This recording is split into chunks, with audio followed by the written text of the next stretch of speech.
Joining me now is Adeola Fayehun, Nigerian journalist and host of Keeping It Real with Adeola. We want to break down the presidential elections in Nigeria with you, Adeola, because you've been following it very closely. And this year it's been getting a lot of attention because it's long been a two-party system. But this year, there's a third guy from a third party, Peter Obi, that seems to be a favorite among many young people and those in labor. And so it's getting a lot of attention because it would be historic if somebody not from these two parties won. So break it down a little bit as to why this is a big deal, and then we'll go into the candidates and what that might mean for Nigeria. So before the present administration, we had 16 years of one of the popular parties called the PDP. And then we've had the last 8 years of the other popular party called APC. But you need to keep in mind that a lot of the politicians in these two parties all used to be in the same party. So it's like we've been recycling the same people. The last 8 years have been the worst that we've had it in Nigeria. Things have never been this tough for people. The price of everything went up. Food is expensive, oil is expensive, and then there's no security. The insecurity level is on an alarming rate right now. So people are just tired. And that's why the third party has gained the popularity that it did, especially among young people. The man's name is Peter Obi, as you're already aware, and the name of his party is the Labour Party.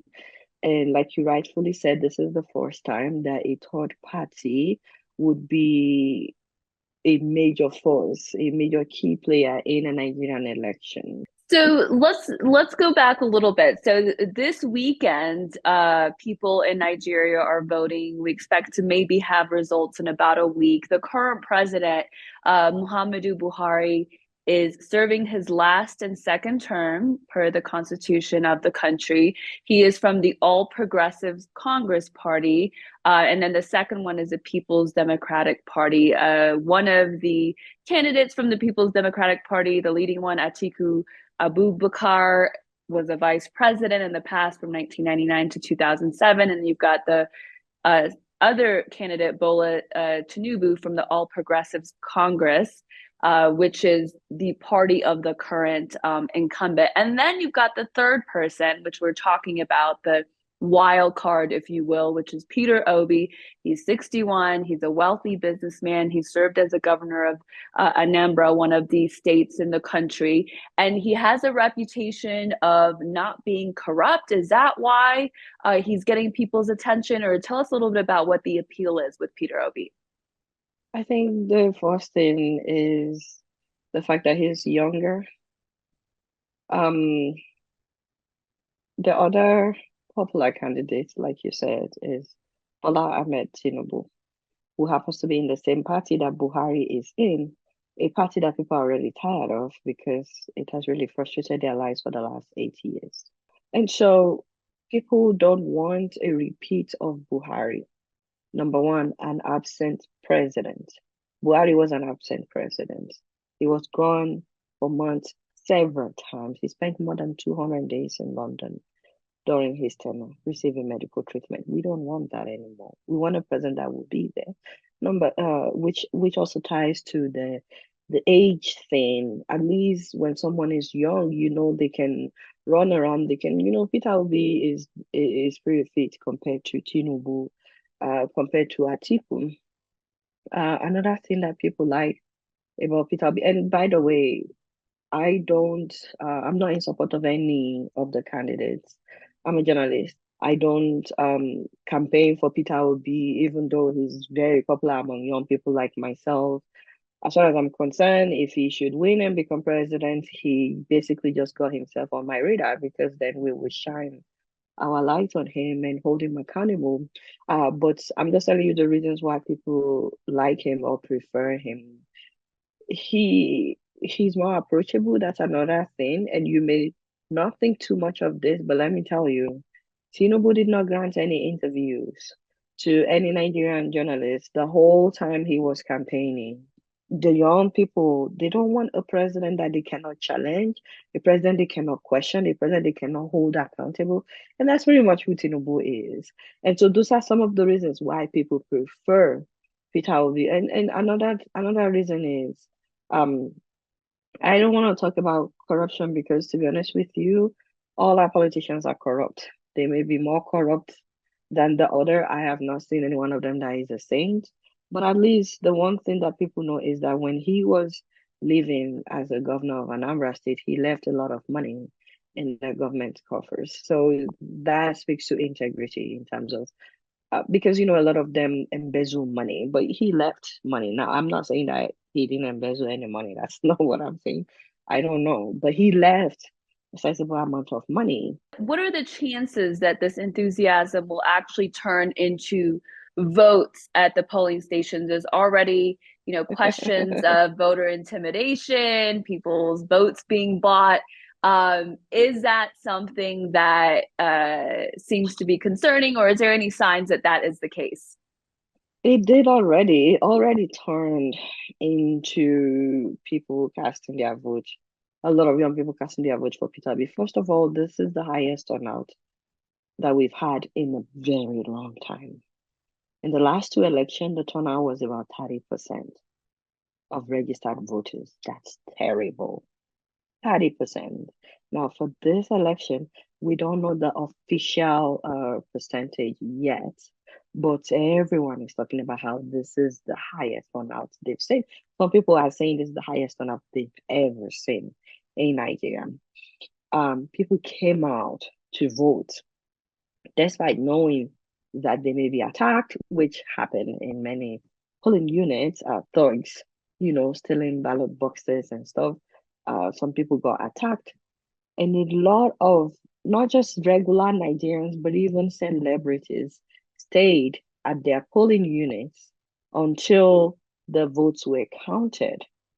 So in Nigeria, after the election, after you've voted, then they count the vote for everybody at the polling unit to see who won each category. And people were filming this, uploading it online. This is the age of social media.